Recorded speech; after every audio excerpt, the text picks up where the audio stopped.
Before the beginning there was an immense quiet. Imagine a canvas, vast and dark, untouched by light or form. This was the state of everything, or rather nothing. No stars twinkled in the void, no planets traced their silent paths. Only a profound stillness, an empty expanse waiting. God was there, contemplating the masterpiece that was yet to be. A universe lay dormant, held within the divine thought, poised for the moment of its glorious awakening. Yet profound, pierced the darkness. Light, pure and brilliant, flooded into existence. This was the primordial light, the very essence of brightness, dispelling the ancient gloom and revealing the dawn of creation itself. It was a statement of order, a separation from the chaos of nothingness. It brought with it the concept of day and night, the first rhythm in the unfolding symphony of the universe. God saw this light, and it was good. The darkness was given a name, night, and the light was named day. The universe was stirring, responding to the divine will, taking its first breath. The emergence of light from the deep darkness was an act of incredible power and gentle care. The stage was now set. The first day had passed, a testament to the awesome power and careful planning of the Creator. With light established, the Creator turned attention to the vast emptiness above. The divine hand began to sculpt the heavens, to fill the void with wonders beyond imagining. Picture countless stars bursting into existence like brilliant diamonds scattered across an endless velvet cloth. Each star, a fiery furnace ignited by divine command. Galaxies began to swirl, immense cosmic spirals of light and gas, each a city of stars. There was a plan, a meticulous design that governed their formation and their place in the grand cosmic ballet. The universe was being filled with structure and breathtaking beauty.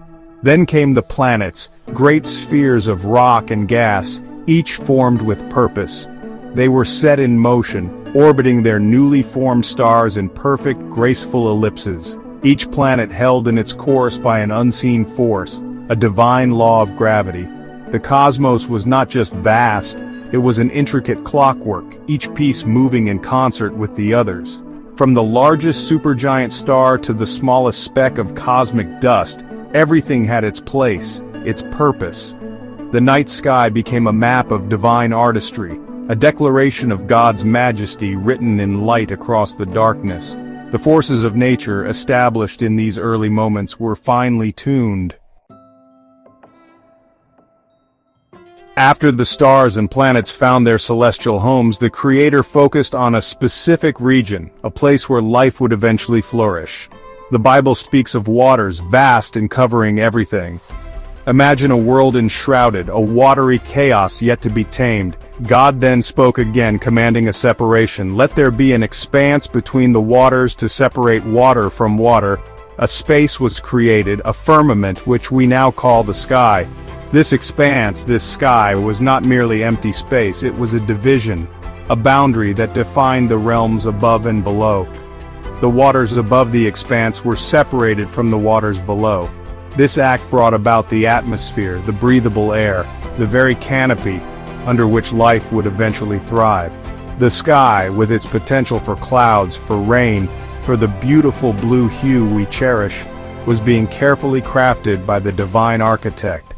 The creation of this firmament was a powerful demonstration of God's ability to bring order from disorder. The heavens declared the glory of God and the firmament showed His handiwork. With the sky established and the waters separated, the divine focus narrowed further. The waters below the expanse were gathered together into one place, and then a new marvel: let the dry land appear. Slowly, majestically, land masses began to emerge from the watery globe. Mountains rose, their peaks reaching towards the newly formed sky. Valleys were carved out and plains stretched wide. The earth was taking shape, no longer just a sphere of water, but a world of diverse terrains, a solid foundation for the life that was to come. Once the dry land had appeared and settled, God did not leave it bare. The command went forth, let the land produce vegetation, and so it did. The first signs of life, in the form of plants, began to sprout from the soil.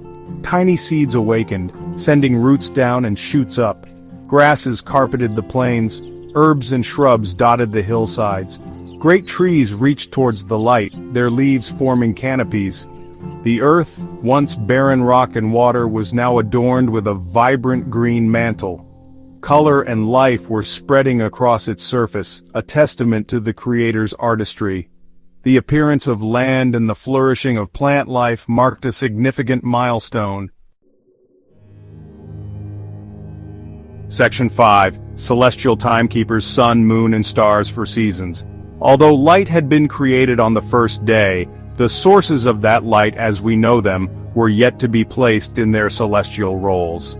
So, God said, "Let there be lights in the expanse of the sky to separate the day from the night."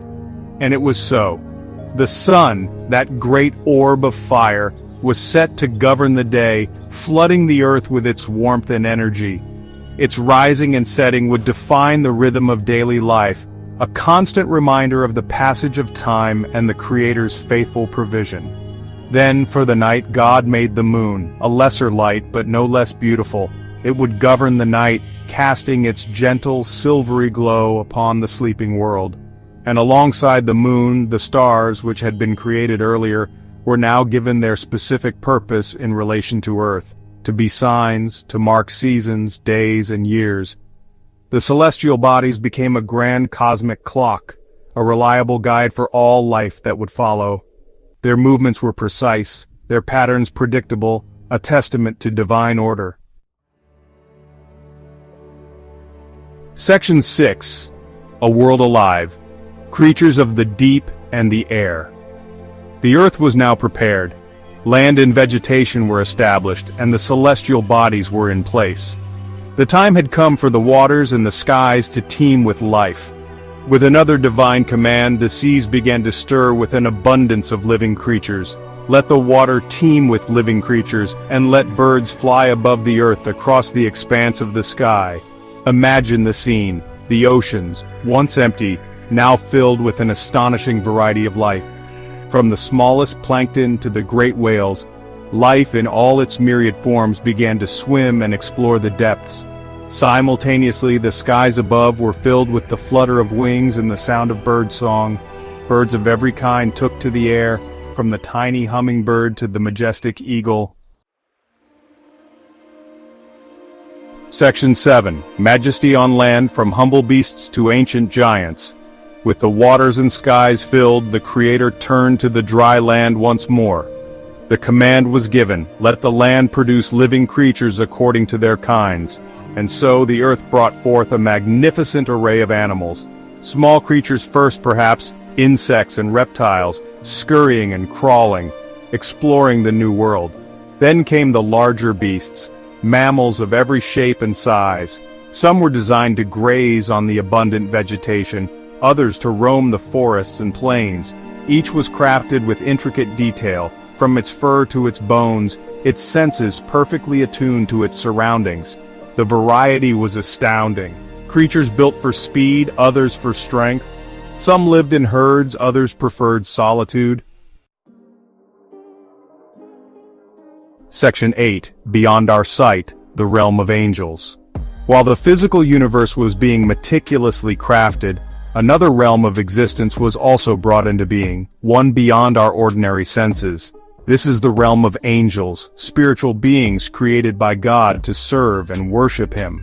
Though the Bible doesn't detail their creation within the 6 days of Earth's formation, their existence is woven throughout the sacred narrative.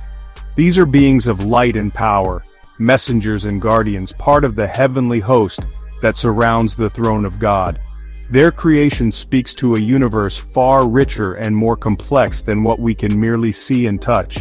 Imagine these celestial beings, radiant and glorious, existing in dimensions beyond our comprehension. Section 9. Eden's Embrace, Humanity's Sacred Beginning. Finally, with the heavens and earth complete, filled with life and light, God embarked on the ultimate act of creation. Let us make mankind in our image, in our likeness. This was a unique declaration. No other creature was to be made in God's image. Humanity was to be special, set apart.